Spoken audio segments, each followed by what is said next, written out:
Anissa Nasution. Saya mahasiswa Unimed tingkat 7. Tadi saya tertarik dengan ini Pak, masukan Bapak mengenai limbah plastik. Karena kan kebetulan penelitian saya mengenai limbah plastik.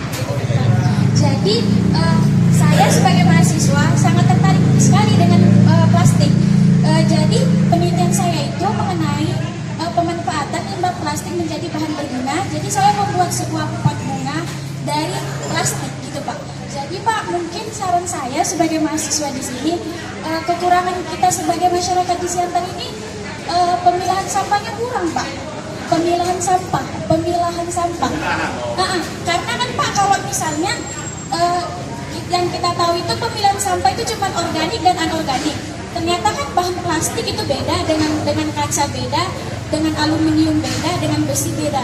Jadi mungkin Pak, saran saya sebagai mahasiswa, adanya tempat-tempat sampah seperti yang saya lihat kan Pak, saya suka sekali nonton drama Korea. Di sana kan Pak sudah sekali daur ulangnya sudah mantap gitu kan Pak. Tidak hanya dua tempat sampah saja, tetapi ada bahan plastik, ada mungkin kaca, ataupun mungkin besi.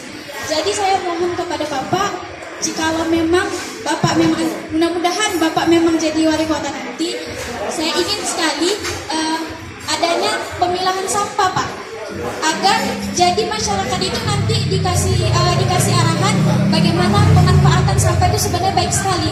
Karena kan Pak, kita tahu pencemaran ini makin lama makin ngeri sekali Pak, gitu kan Pak. Pencemaran air karena sampah di mana-mana, pencemaran tanah. Jadi Pak, saran saya seperti itu Pak. Hidup. Hidup Pak Aslet.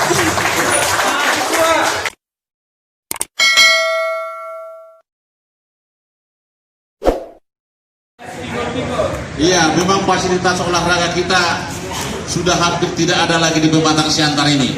Gor kita tidak ada, stadion kita tidak ada, lapangan Horbo juga tidak jelas peruntukannya. Ke depan akan kita kembalikan bahwa Siantar juga gudang olahraga, gudang atletik, ya. Jadi kita akan memperbanyak nanti kegiatan Wali Kota Cup dalam bidang olahraga agar anak-anak muda kita tidak lagi terbuai dengan berkumpul-kumpul, tapi mereka akan mempunyai kegiatan-kegiatan yang positif. Agar kita arahkan ke sana, agar anak muda kita jangan semakin tertarik dengan narkoba. Ini pencegahan dini juga akan kita buat, ya Pak ya. Baik, dari Unimed Anissa. Jadi gini, kalau sudah nanti kita bisa membuat di Siantar campuran plastik dengan aspal, dengan sendirinya masyarakat akan memisahkan ini dan menjual plastiknya nanti ke kontraktor yang akan membuat campuran aspal dan plastik.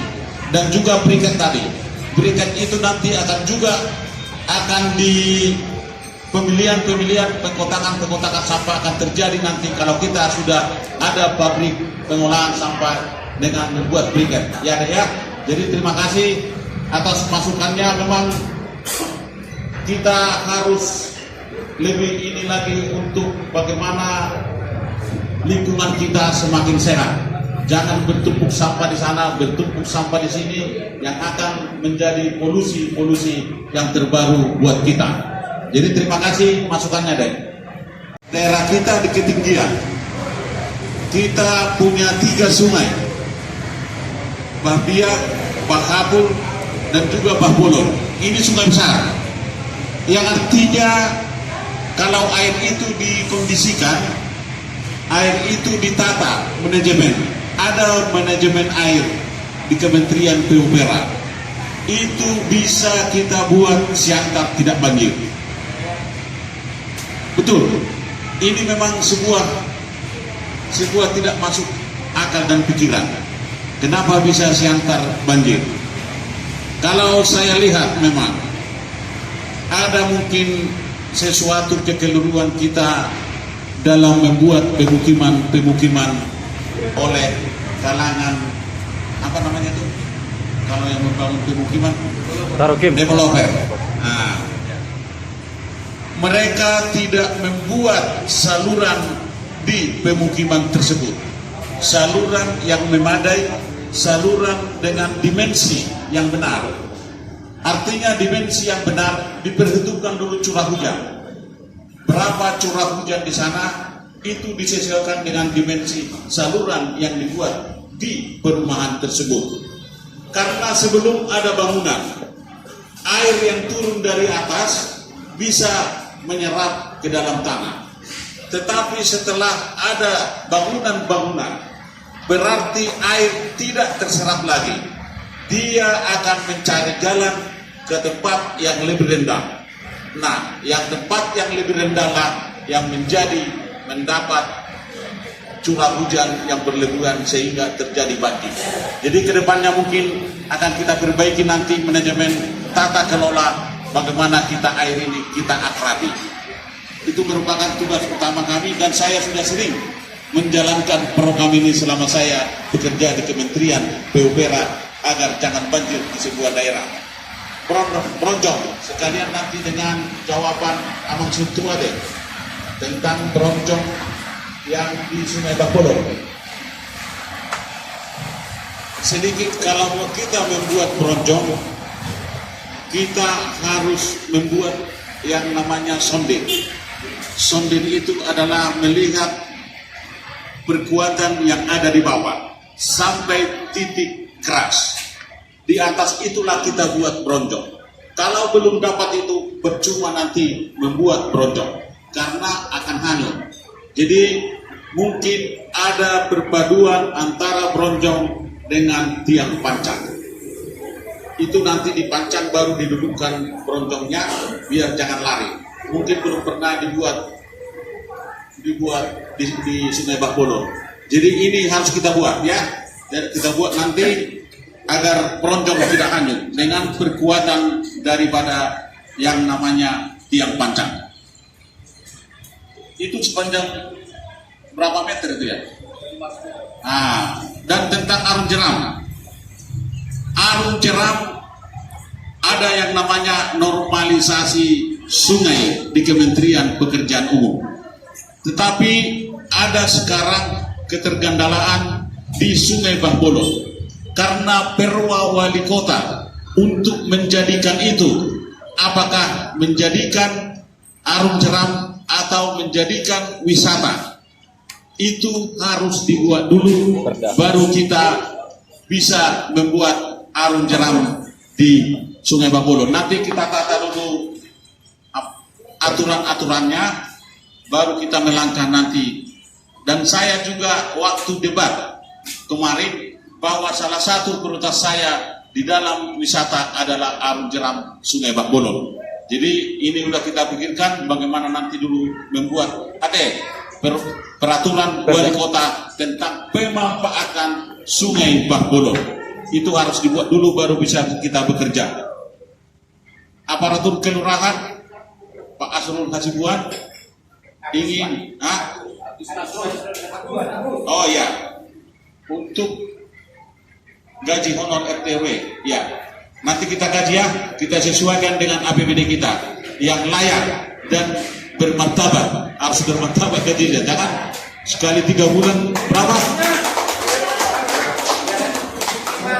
375 ya Bu ya, iya 3 bulan lagi ya, berarti 100.000 satu hari, 1 bulan. Iya Bu ya. Jadi dan juga kemarin Ibu Susanti sudah mengatakan posyandu akan diperhatikan lagi, posyandu yang ada di seluruh kelurahan agar kita anak-anak kita tumbuh sehat semua. Baru COVID-19. Nah, nanti memang telah kita pikirkan bahwa akan kita buat tenaga sukarelawan pengamat COVID-19 di tiap kelurahan dan juga posko-posko dan peralatannya, yang artinya kita akan mendeteksi dini siapa yang terjangkit COVID-19 agar bisa kita isolasi dan kita sekat mana daerah-daerah yang kemungkinan juga menjadi terpapar karena ada yang tertular. Ini sudah kita pikirkan ke depan. Kalau untuk menghilangkan mungkin agak susah karena ini akan akan menjadi juga seperti penyakit influenza dan pilek. Kalau sudah dapat nanti vaksinnya di bulan Januari, itu hanya merupakan penyakit-penyakit biasa. Mudah-mudahan kita berdoa sama Tuhan vaksin ini bisa menangkal COVID-19. Dan juga tentang kebersihan. Salah satu ciri kota yang maju adalah dilihat dari tata kelola manajemen persampahannya. Ini dulu yang kita uraikan nanti. Kemana kita buat sampah-sampah kita ini? Banyak yang bisa kita manfaatkan. Salah satu contoh, plastik bisa dipergunakan menjadi campuran aspal. Dan telah saya buat itu waktu mengaspal di Humbahas. Nah, ini mungkin akan kita terapkan nanti di Siantar, membangun jalan dengan memanfaatkan aspal menjadi campuran dan semacam plastik campuran aspal. Dan juga sampah berpeluang kita buat sebagai bahan bakar seperti batu bara.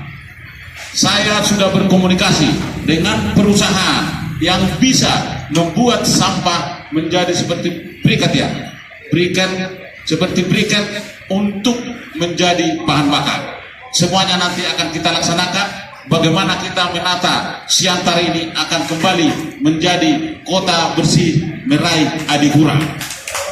Nah, inilah yang kita akan jalankan nanti. Jadi Bapak Ibu sekalian, kemarin saya dikunjungi oleh Bapak Otto Hasibuan, Profesor Otto Hasibuan, dan juga Bapak Anton Sihombi.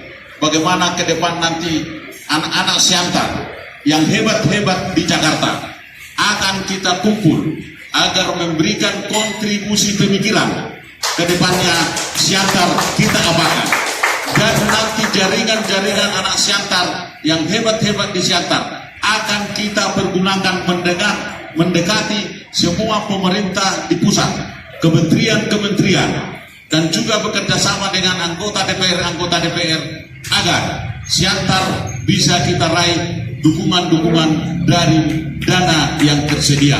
Seperti kemarin saya sudah berbicara dengan anggota DPR Komisi 9 dari Golkar, bahwa saya sudah mengatakan mohon nanti dari segi kesehatan agar Siantar diprogramkan untuk ikut menjadi dilatih bagaimana mengendalikan sebuah kesehatan di tingkat kelurahan.